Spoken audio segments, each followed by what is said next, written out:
Well, it's very interesting that she has unexplained infertility because a lot of people may not be aware of the fact that almost the majority of cases that come to the infertility clinics have unexplained infertility if you're rigorous enough and honest enough in your diagnostics.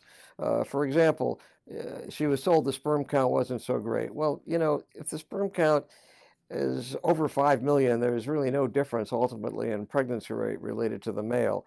Under 5 million, of course, it's pretty bad, but we can solve that easily with IVF. We do ICSI. Every single IVF cycle, we inject the sperm into the egg. We were the first people originally in Brussels and then bringing it to the US to do ICSI, to inject sperm in the egg. So we have experience of 26 years of this. So we know that the results are fantastic. And if the man has the worst sperm count imaginable, then there's no problem with our IVF procedures because we do ICSI in every case.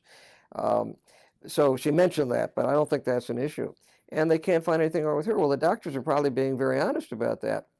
As often they'll say, well, you have a little touch of endometriosis.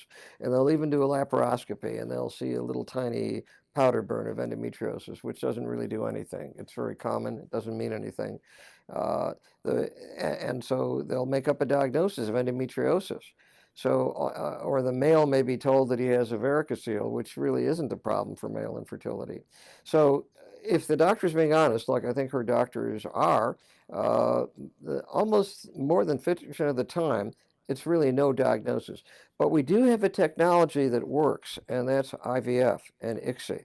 And so what's the problem? Well, it could be egg pickup. The fallopian tube has to actively come to life and pick up the egg off the surface of the ovary. There could be a problem with that going on. There could be a simple timing problem. If you tie to time with IUI or with intercourse, you're going to be wrong most of the time because when the woman ovulates, the egg is no good 8 hours later. There has to always be sperm there in the system. Now, if you do IUI, the sperm goes in and goes out, and is maybe there for a couple of hours, and that's it. Intercourse is better because the sperm go into the cervical mucus and are held there and delivered up to your uterus and to your fallopian tube, a little bit of it at a time, so that with intercourse, there's always sperm present for 2 or 3 days after intercourse. So intercourse is better than IUI. It's a shock, but IUI pays a lot more than intercourse, and the couple often feels good because they're actually doing something.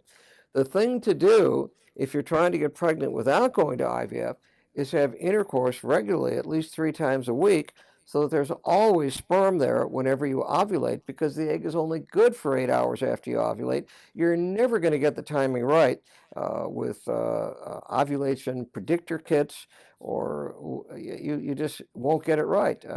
In fact, even with if you're given Clomid and HCG or some drug in HCG for IUI, all we know is that by 36 hours after HCG, the egg should be mature. But we don't know exactly when you ovulate, and that IUI is only good for a couple of hours, and so you got to get it exactly right. So you'd be getting your trigger shot in the evening, say at 7:30, and get your IUI at 7:30 in the morning. And if you had your IUI, say later in the afternoon, then for sure you wouldn't be timing it right. So I think that one of the other unseen advantages of IVF, where we can get people pregnant with unexplained infertility, is just the timing is right. The egg pickup is right. And otherwise, we don't even know why, but we're bypassing all the complicated things that have to happen for spontaneous pregnancy. So we don't know exactly why you're not getting pregnant. But if you're younger, let's say you're in your early 20s, well, then it's either going to be PCOS or it's going to be a sperm count of less than 5 million. It's got to be one of those two things if you're really young in your early 20s. But by the time you get older, it's the aging of the egg that has the major impact on your fertility. And it's a bell-shaped curve. And so some women are quite fertile when they're, but others have lost their fertility by the time they're 30 because the fertility of the egg continues to go down as you get older. So it's an epidemiologic rather than a direct diagnostic explanation.